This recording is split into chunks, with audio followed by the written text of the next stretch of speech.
"You are fired, Mr. Walker." Richard Voss said it like he was announcing the weather, calm, flat, almost bored, as he slid the white envelope across the conference table with 2 fingers. Ethan Walker stood on the other side in a faded work jacket that still carried a brown stain near the cuff from the night before, his left hand wrapped in a clean bandage, his boots leaving faint damp marks on the polished floor. Outside the glass wall of Hawthorne Logistics, rain crawled down the windows in crooked silver lines, blurring the parking lot, the loading docks, and the row of trucks Ethan had kept running for 11 hard years. Marla Quinn from Human Resources sat with a folder open in front of her, her mouth tight, her pen already waiting. 2 security guards stood by the door as if Ethan were dangerous. He was not dangerous. He was tired. There was a difference, though people like Richard rarely noticed it. "You abandoned your shift," Marla said. "You caused a delivery delay." Richard leaned back in his leather chair and gave a small laugh. "And before you start, we already heard the story. A woman in a wreck. A heroic rescue. Very moving." Ethan looked at him quietly. It was not a story. Richard's smile hardened. Saving strangers is not company policy. The room should have made some sound after that. Maybe the hum of the lights. Maybe the soft click of Marla's pen. Maybe the distant growl of a truck reversing near Bay 4. But for one breath, everything seemed to hold still. Ethan lowered his eyes to the envelope. He did not reach for it right away. He was thinking of Lily, his 8-year-old daughter, who had coughed herself awake before sunrise and still insisted on packing her own lunch because she did not want to make him late. He was thinking of the pharmacy receipt in his glove box, the asthma refill he had almost not been able to afford, the little pink note she had tucked into his pocket that morning with a crayon heart, and the words, "Be brave, Daddy." Ethan swallowed, then asked the only question that mattered. "My daughter's medical insurance, does it end today?" Marla glanced at Richard before answering. "Coverage terminates according to company policy." "That is not what I asked." His voice stayed low. Not angry, not begging, just steady enough to make the room uncomfortable. Richard drummed his fingers once on the table. "End of the month, assuming there are no disputes." Ethan nodded slowly, as if that small mercy had cost him something to receive. "Thank you." Richard frowned, disappointed that the man had not cracked. Men like Richard enjoyed the sound of breaking more than the work of leading. "Sign the acknowledgement," he said. "Collect your personal items. Security will walk you out." Ethan picked up the pen. His hand hurt when he held it, but he did not show it. The bandage pulled against the cuts across his palm, the same hand that had gripped a shattered window frame less than 12 hours earlier, the same hand that had reached through smoke and rain toward a woman trapped inside an overturned black sport utility vehicle off Route 17. He remembered her eyes opening for half a second, gray and frightened beneath a curtain of wet hair. He remembered her whispering, "Why are you helping me?" He remembered answering, "Because you are still breathing." He had not asked her name. He had not waited for cameras. He had not known she wore a watch worth more than his truck or that somewhere in a locked hospital room across town, Claire Bennett was waking up with his jacket folded beside her bed and his name missing from every report. Ethan signed the paper. The pen scratched once, twice, then stopped. Marla took the document as if it were evidence. Richard stood and straightened his suit jacket. "For what it is worth, Walker, maybe next time choose your job over some stranger on the road." Ethan looked at him then, really looked at him, not with hatred, not with fear, but with the kind of quiet dignity that makes cruelty feel smaller than it meant to be. "I hope there is never a next time for her," he said. "But if there is, I hope someone stops." No one laughed. Even the guards shifted their feet. Ethan lifted the envelope, tucked it under his arm, and turned toward the door. Behind him, Richard muttered, "Always playing the saint." Ethan kept walking. He had been called worse by better men. What no one in that conference room knew, what not one person behind that glass wall could have guessed, was that the woman Ethan had pulled from the wreck was not just alive. She was powerful, and before the rain dried on Hawthorne's front steps, she would learn exactly what they had done to the man who saved her. The door closed behind Ethan with a soft mechanical click, and the sound followed him down the hallway like a verdict. He walked past the framed safety awards on the wall, past the photographs of smiling executives shaking hands beside polished trucks, past the break room where the coffee machine hissed, and 3 mechanics suddenly found their shoes more interesting than his face. Nobody spoke. That was the hardest part. Not the envelope under his arm, not the guards behind him, not even the ache in his bandaged hand. It was the silence of people who knew something was wrong but had mortgages, children, medical bills, and fear sitting heavy on their shoulders. Ethan understood fear. He just never respected it enough to let it become cruelty. At the end of the hall, the security guard named Paul cleared his throat. He was older, with gray in his beard and tired eyes. "I am sorry, Ethan," he said under his breath. Ethan paused beside the time clock where he had punched in before sunrise for more than a decade. "You did not fire me, Paul. Still does not feel right." Ethan gave him a small nod. Most things that are wrong do not announce themselves. They just ask good people to look away. Paul lowered his eyes, and Ethan kept moving. At his workstation near Bay 4, the air smelled of diesel, rubber, old coffee, and rain blown in through the loading dock doors. His metal locker stood half open, a dent near the handle from years ago when a forklift had backed into it. Inside were the pieces of a small life built around work and duty.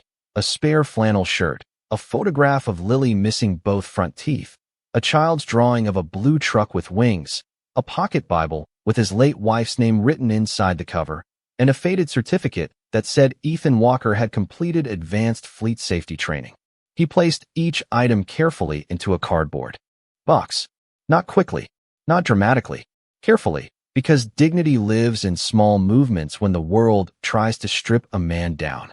Across the bay, a young technician named Caleb watched him with red eyes and a wrench hanging uselessly in his hand. "Mr. Walker," Caleb said, voice cracking. "I should have said something in there." Ethan looked over.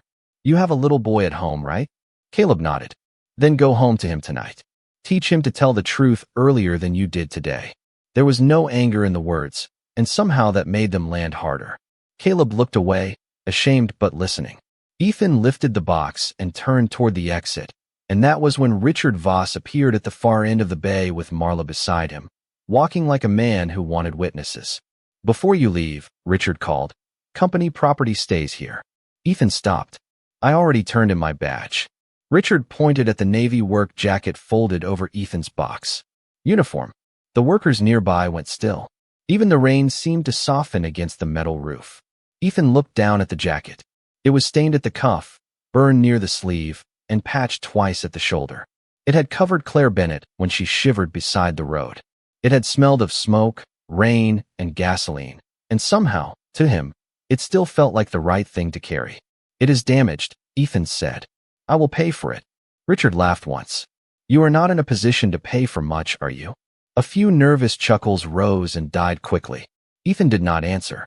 He simply removed the jacket from the box, folded it once, then twice, smoothing the sleeves as though it were a flag. He placed it on the workbench in front of Richard. "There," he said, clean enough for what it represented. Richard's face tightened. He had wanted resistance. He had wanted begging. He had wanted Ethan to make a scene so the firing would feel justified. But Ethan gave him none of that. He picked up his box again, walked past the trucks he had repaired, past the men who would remember this moment longer than they wanted to, and stepped out into the rain. By the time he reached his old Ford, the cardboard had begun to soften at the edges. He set the box on the passenger seat, beside Lily's booster cushion and the pharmacy bag, then sat behind the wheel without starting the engine. For a moment, his reflection stared back from the wet windshield, older than 38, quieter than defeat, but not broken. Then his phone buzzed. A notification from the school nurse. Lily was coughing again. Ethan closed his eyes, breathed once, and started the truck. He had lost his job. He had not lost his reason to keep going. The old Ford rolled through the rain with the heater coughing warm air in short, uneven breaths, and Ethan kept one hand on the wheel while the other rested carefully on his knee, the bandage tight across his palm. The school was only 7 miles away, but that morning it felt farther, as if the whole county had stretched itself between him and the one person he could not afford to disappoint. Gray clouds hung low over the Ohio back roads. Puddles trembled under passing tires. Mailboxes leaned along the roadside like tired witnesses. Ethan drove past the gas station where he had bought Lily's cough syrup, past the church sign that read "Grace is still grace when life is hard," and for the first time all day, his jaw loosened. He was not angry anymore. Anger required energy, and every ounce of his belonged to his daughter. At Millbrook Elementary, he parked near the curb and sat still for a second, staring at the cardboard box on the passenger seat. Lily's photograph smiled up from the top of it, missing teeth, wild curls, purple backpack, the kind of joy that made a man ashamed of every hopeless thought. He turned the picture face down gently, not because he could not bear to see it, but because he needed to be strong before he walked inside. The school office smelled like pencil shavings, hand sanitizer, and cafeteria pizza. A secretary with silver glasses looked up and softened immediately when she saw him. "Mr. Walker, Lily is in the nurse's room. She is okay, but she had a rough spell after recess." "Thank you, ma'am," Ethan said. His voice was calm, but his boots moved faster than before. In the nurse's room, Lily sat on the edge of a vinyl cot with a paper cup of water in both hands.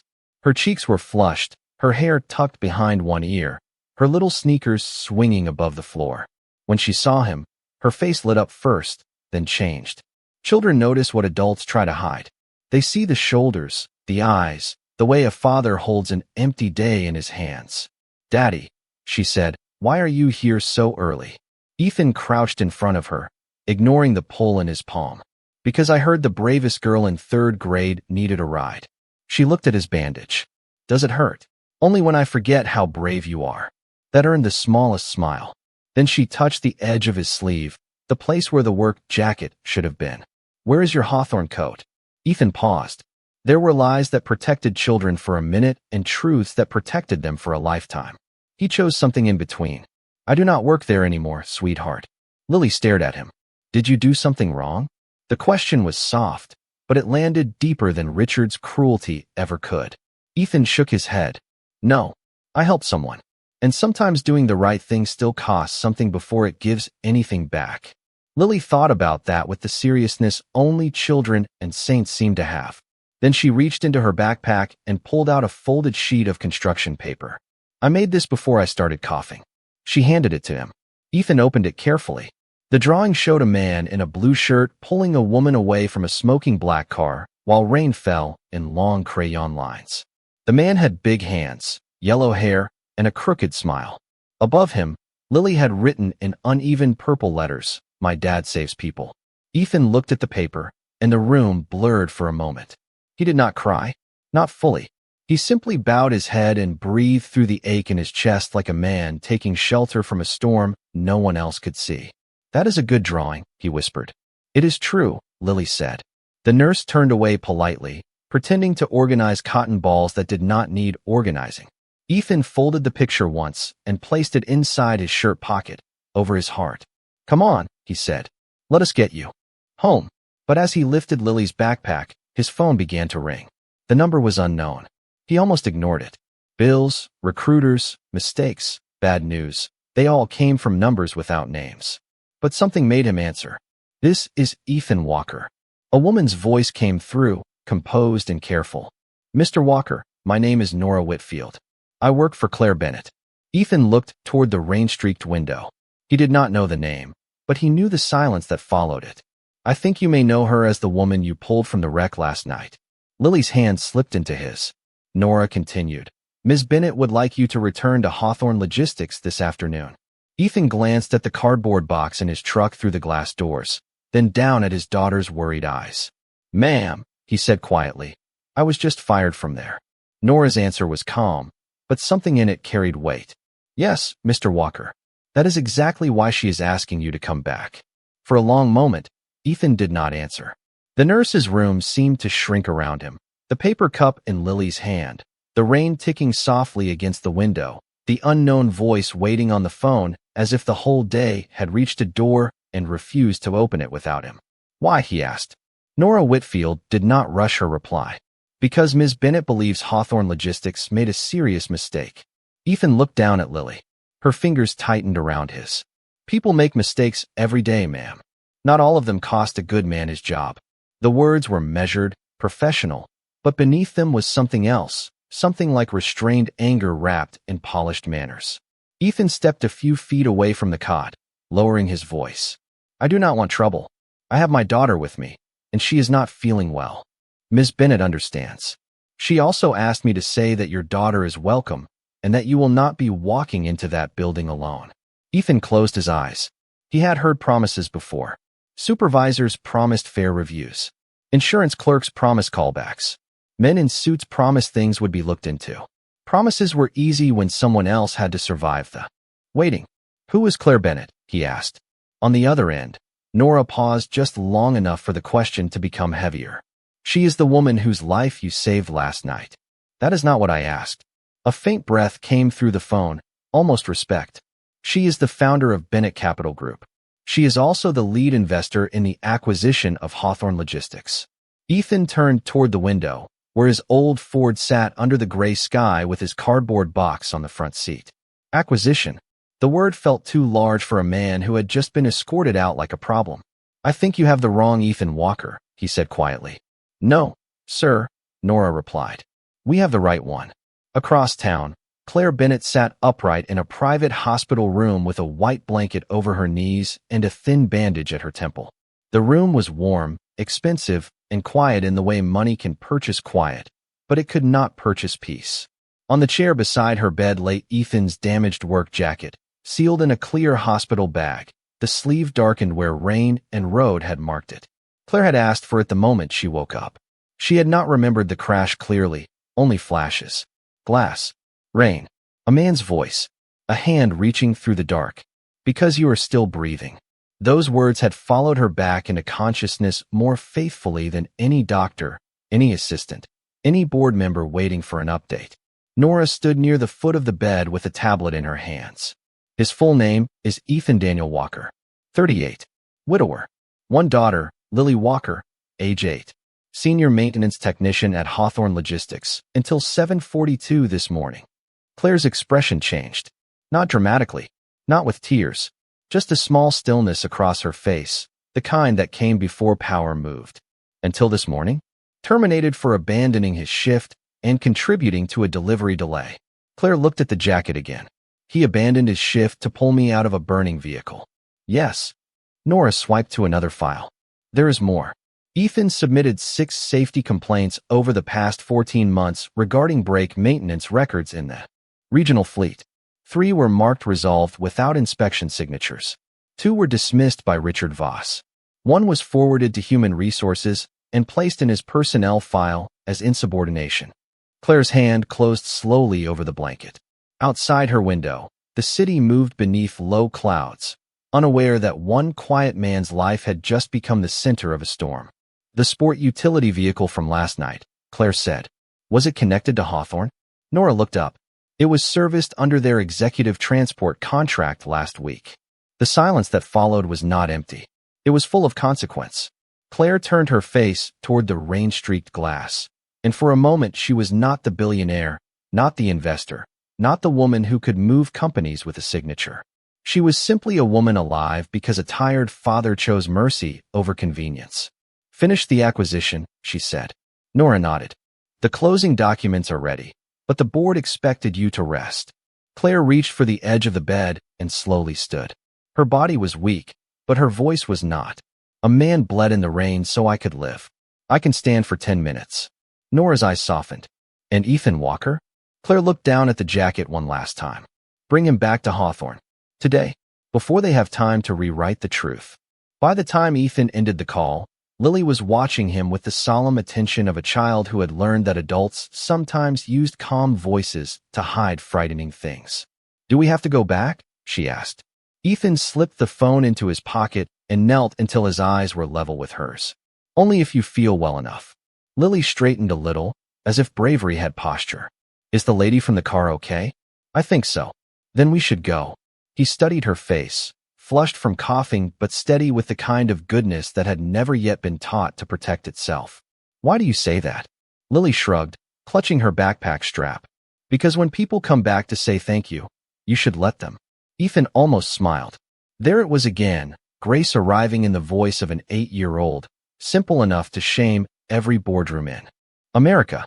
He signed her out at the front office, thanked the nurse twice, and led Lily through the rain to the old Ford. The cardboard box still sat in the passenger seat, softened at the corners, the photograph, the Bible, and the safety certificate resting together like the remains of a life someone else had decided was disposable. Ethan buckled Lily into the back seat, then stood for a moment with his hand on the door. He looked at the school, the wet flags snapping against the pole, the yellow buses lined along the curb, and wondered how many fathers had sat in parking lots just like this one, trying to look unafraid for children who deserved better than adult uncertainty. "Daddy," Lily called from inside. "Yes, sweetheart. Can I bring my drawing?" Ethan touched the folded paper in his shirt pocket. "I already have it." She smiled, and that was enough to get him moving. The drive back to Hawthorne took them along Route 17, the same road where the night before everything had changed. Ethan tried not to look when they passed the bent guardrail, but his eyes found it anyway. Orange cones stood in a loose line near the shoulder. A dark stain marked the asphalt where rainwater gathered. One piece of broken plastic glittered in the ditch like a black tooth. Lily leaned toward the window. "Is that where it happened?" Ethan kept his voice gentle. "Yes." "Were you scared?" He answered after a pause. "Yes. But you still stopped." The wipers swept across the windshield, left to right, like a slow metronome keeping time with his thoughts. "Being brave does not mean you are not scared, Lily. It means somebody needs help more than you need to feel safe." She thought about that, then hugged her backpack to her chest. Mom would have stopped too. Ethan's grip tightened on the wheel. Yes, she would have. At Hawthorne Logistics, the parking lot looked different from the outside now. The same trucks were lined up by the docks. The same company flags snapped in the rain. The same glass doors reflected the gray sky. But Ethan no longer belonged to the place, and somehow that made every detail sharper. He parked near the visitor spaces because his employee badge no longer worked, then helped Lily out of the truck. She slipped her small hand into his bandaged one without thinking. He winced just a little. She noticed and moved to his other side. "Sorry. Nothing to be sorry for." As they approached the entrance, employees began to turn their heads. A few faces appeared behind office windows. Caleb stood near Bay 4, frozen with a rag in his hand. Paul, the security guard, opened the front door before Ethan could reach for it. His expression was different now, confused and nervous, as if the building itself had started whispering secrets. "Ethan," Paul said quietly, "something is happening." "What kind of something?" Before Paul could answer, a black Cadillac pulled into the front drive, then another, then a third. Their tires hissed across the wet pavement. The lobby fell silent behind the glass.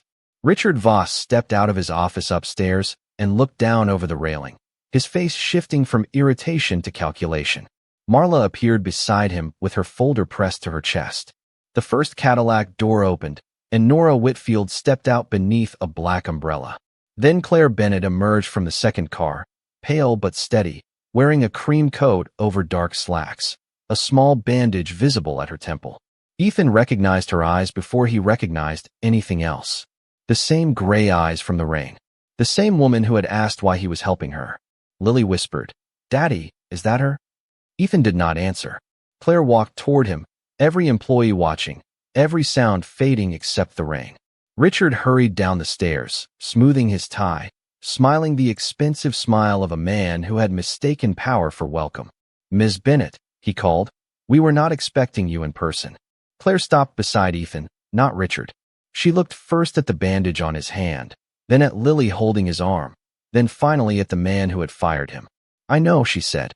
"That is why I came." Claire Bennett did not raise her voice. She did not need to.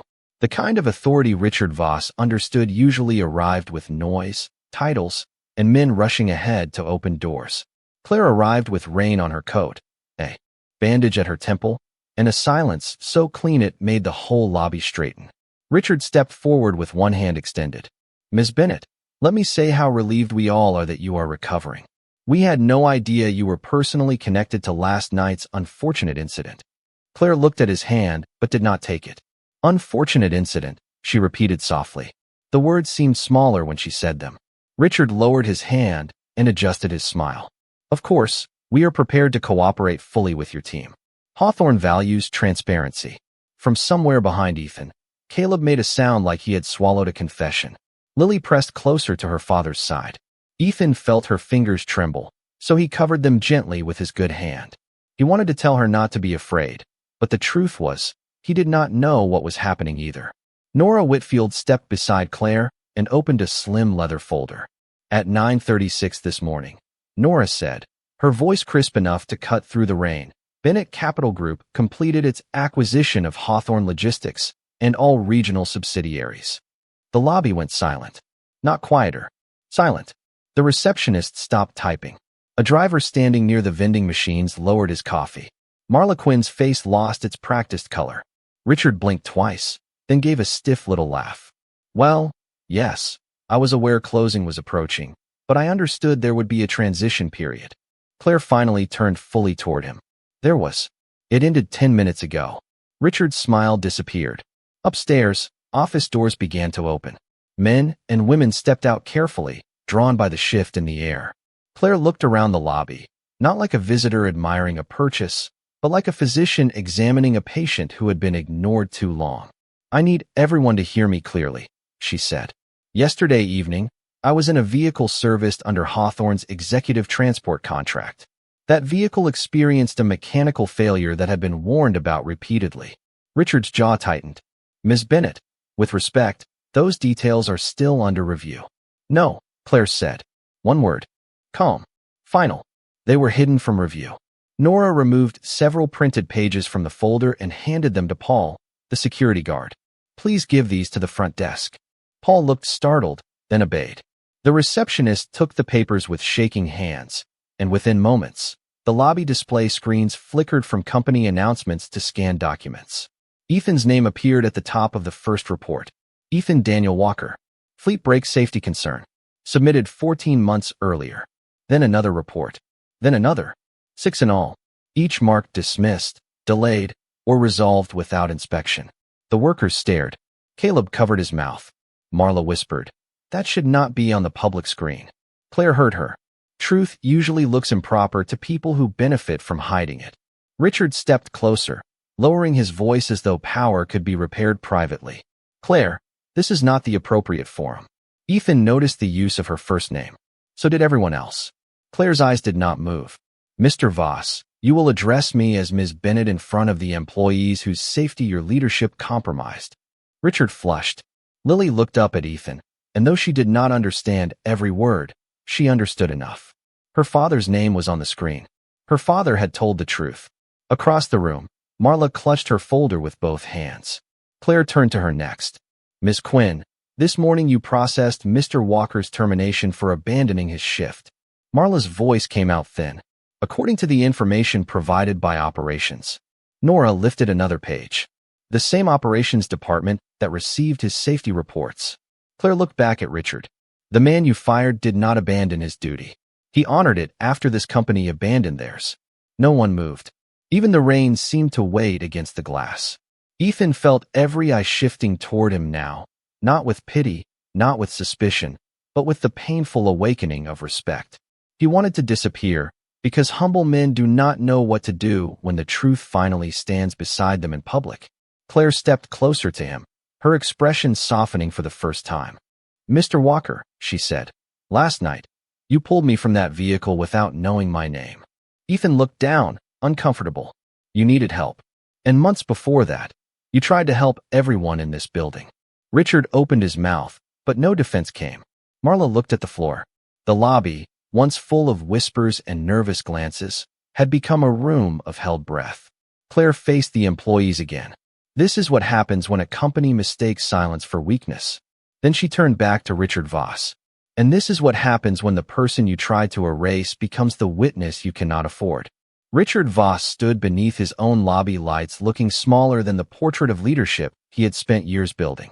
His mouth opened once, then closed, and for the first time that morning, he seemed to understand that a man can polish a title until it shines and still have nothing solid underneath it. Claire Bennett turned to Nora without taking her eyes off him. Begin the internal hold. Nora nodded. Already prepared. Marla took one step forward. Ms. Bennett, before decisions are made, human resources should be allowed to present context. Claire looked at her then, not coldly, but with a sadness that was somehow worse. Context is what people ask for after they have ignored conscience. Marla froze. The lobby screen changed again. This time it showed a chain of emails, each one marked with dates, each one carrying Ethan's careful, plain-spoken warnings. Brake response delay on Unit 42. Inspection signature missing. Driver reports unusual vibration above 40 miles per hour. requesting full fleet review before weather season. The words were not dramatic. They were not emotional. They were the kind of ordinary truth that saves lives when someone has enough humility to listen. A mechanic near the rear of the crowd whispered. He told them. Another employee answered, barely audible. He told us too. Richard turned sharply. Enough. None of you understand how operations work at this level. That old tone entered his voice again, the polished command he used when he wanted working people to remember their place. But it did not land the same way anymore. Once truth has entered a room, arrogance sounds like an echo from somewhere already gone. Claire stepped aside so every employee could see Ethan standing with Lily beside him. Mr. Walker, she said, did anyone at Hawthorne ask you to falsify inspection logs? Ethan's shoulders tightened. He did not want the center of the room. He wanted a quiet kitchen, Lily's cough medicine measured correctly, and enough work to keep the lights on. But some moments are not chosen. They are handed to a person because silence would cost too much. I was told to keep the trucks moving, he said. Richard snapped. That is not an answer. Claire lifted one hand, and Richard stopped as if the air itself had warned him. Ethan continued. When I asked for more time to inspect the brake systems, I was told delays were expensive. When I refused to sign off on units I had not checked, I was told I had a bad attitude. When I put it in writing, I was told I was creating problems. His voice stayed steady. No shouting. No performance. Just truth laid down one piece at a time. Lily looked up at him, her eyes wide, proud and frightened all at once. Claire asked softly, why did you keep reporting it? Ethan glanced at the drivers gathered near the vending machines, men and women with tired faces, lunch coolers, rain jackets, and families waiting somewhere beyond the loading docks. Because somebody had to drive those trucks. The sentence moved through the lobby like a bell. Simple, heavy, clean. One of the drivers, a woman named Teresa Hill with silver hair tucked under a ball cap, stepped forward. He fixed my rig twice after hours, she said. No charge. Said the steering felt wrong, and he would rather be late for dinner than let me get hurt on the road. Caleb raised his hand awkwardly. He trained me to check the things the checklist skipped. Paul added from near the door. He stayed last Christmas Eve when the heat went out in Bay 2. Did not clock the overtime. More voices came, not loud, not polished, but honest. One by one, the people who had been silent found their courage in small pieces. Ethan lowered his eyes, overwhelmed. He had never collected favors. He had simply lived in a way that left evidence. Richard's face darkened. This is sentimental nonsense. Claire turned to him fully. No, Mr. Voss. This is testimony. Nora handed him a sealed envelope. Effective immediately, you are suspended pending independent investigation. Your access to company systems, facilities, and accounts has been revoked. Marla's breath caught as Nora handed her a second envelope. Miss Quinn, the same applies to you. Richard looked around as if someone might rescue him from the consequences he had signed for others. No one moved. Not the guards. Not the managers. Not the workers he had mocked behind closed doors. The silence did not belong to him anymore. It belonged to everyone who had finally seen the truth. Claire stepped back beside Ethan and Lily. This company will not be rebuilt on fear, she said. It will be rebuilt on safety, respect, and the dignity of the people who keep it alive. Ethan felt Lily squeeze his hand. He looked down, and she whispered, Daddy, they know now. Ethan nodded once, his throat too tight for words. Across the lobby, Richard Voss stood holding the envelope that ended his authority, while the man he had fired stood empty-handed, wounded, and seen. And in that quiet, the whole building seemed to understand which one had truly been powerful all along. Claire let the silence settle before she spoke again, because some truths need room to become real. Richard still stood near the center of the lobby with the suspension letter in his hand, his shoulders stiff, his eyes moving from employee to employee, as if searching for one loyal face. He found none.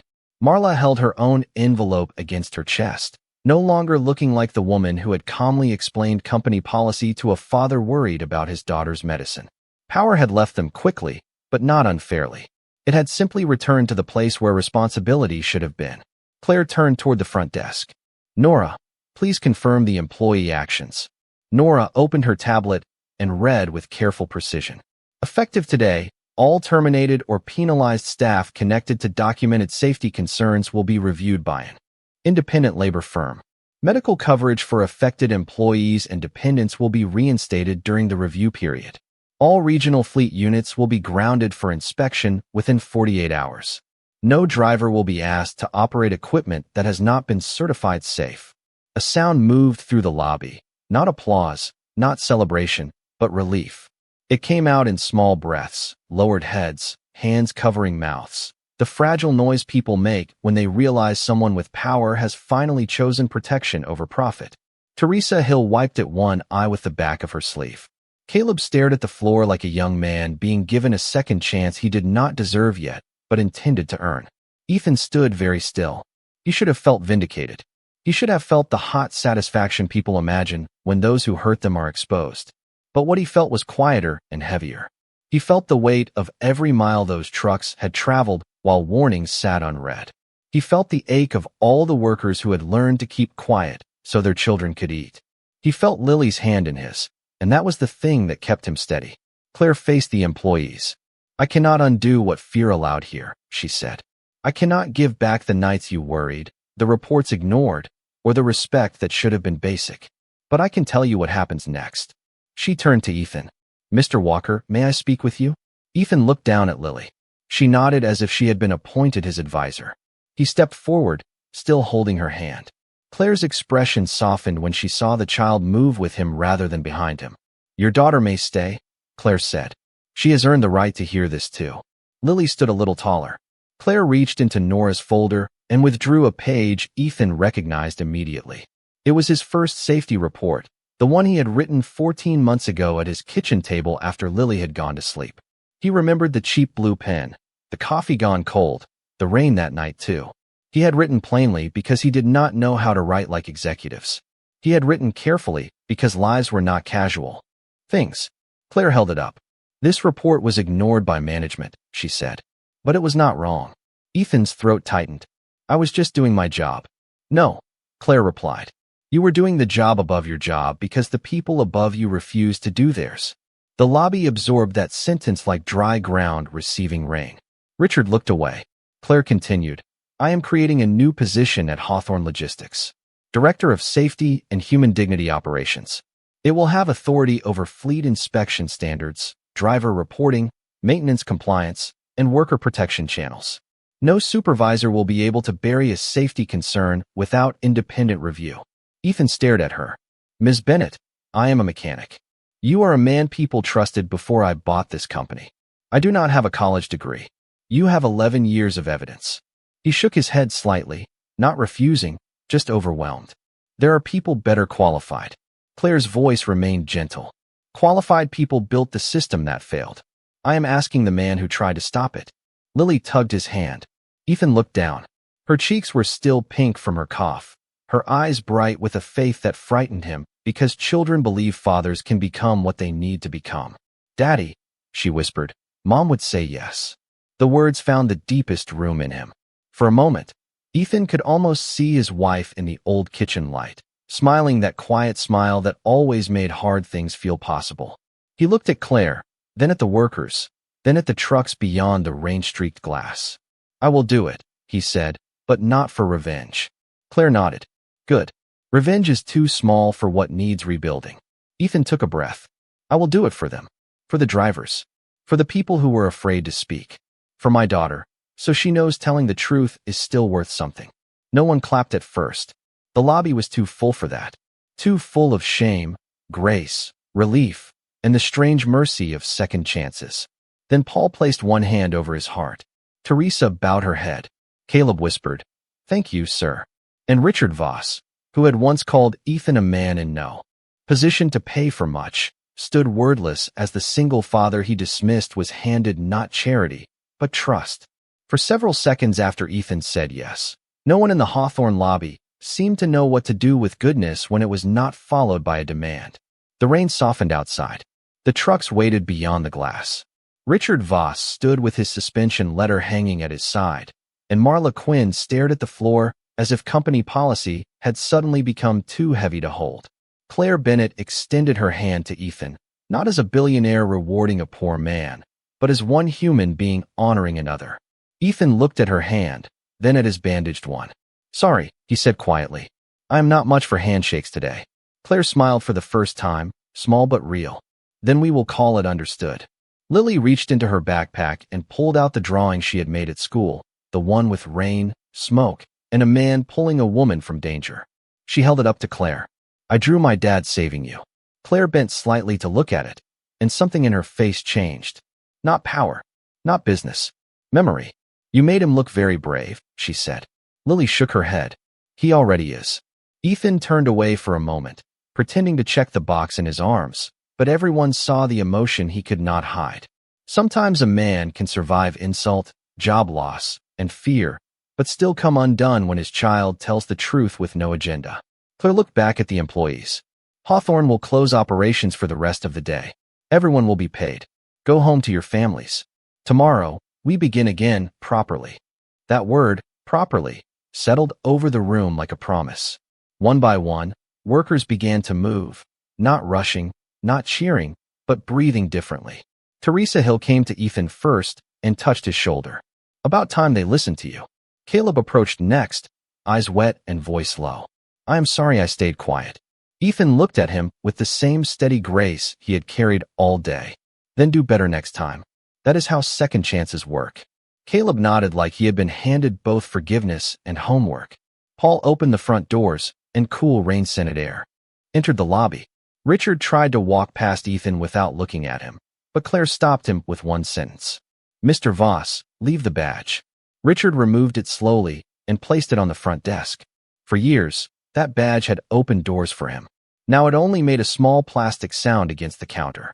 He glanced at Ethan, searching for triumph, anger, anything he could call weakness. Ethan gave him none. I hope you learn from this, Ethan said. Richard looked away first. That was the only apology the room would ever get, and somehow it was enough. Later that afternoon, after the employees had gone and the rain had faded to a mist, Ethan stood in the small upstairs office Claire had assigned him temporarily. It had a metal desk, a window facing the loading docks, and nothing on the walls except a crooked calendar from the previous month. His cardboard box sat on the desk. Lily spun gently in the office chair until Ethan gave her the look every father knows how to give, and she stopped with a guilty smile. Claire stepped into the doorway carrying Ethan's damaged navy work jacket, now cleaned as much as it could be and folded carefully in her arms. The hospital returned this, she said. I thought you might want it back. Ethan took it slowly. The sleeve still showed a faint scar from the night before. He ran his fingers over the fabric, remembering rain on asphalt, Lily coughing in the morning, Richard laughing across the table, and the strange path Mercy had taken to bring him here. He did not hang the jacket in a closet. He placed it on the back of the chair where anyone entering the room would see it. Not as a trophy, not as proof of suffering. As a reminder, a man should never be ashamed of the uniform he wore while doing right. Lily walked to the window and pointed at the trucks. Are you going to fix all of them? Ethan smiled gently. Not alone. Claire stood beside him, quiet now, her power softened into respect. No one rebuilds a broken place alone, she said. Ethan looked out over the yard, where puddles reflected a pale break in the clouds. Then we will start with the brakes, he said. And after that? Lily asked. Ethan touched the drawing in his shirt pocket. After that, we teach people they do not have to be afraid to tell the truth. And that was how Hawthorne changed, not in one grand speech, not in a burst of applause, but through inspections signed honestly, drivers heard respectfully, workers treated like lives instead of numbers, and a single father who never needed revenge to be powerful. Years later, people would still talk about the day Claire Bennett came through the rain and bought the company that had thrown Ethan Walker away. But Ethan never told it that way. When Lily asked him what really happened, he would simply say, someone needed help. I stopped, and God made sure the truth found its way home. If this story touched your heart, share in the comments what you believe matters more in life. Power that controls people or quiet dignity that protects them. And if you have ever seen a good person finally be recognized after being misunderstood, let their story live here too. Thank you for watching until the end of the video.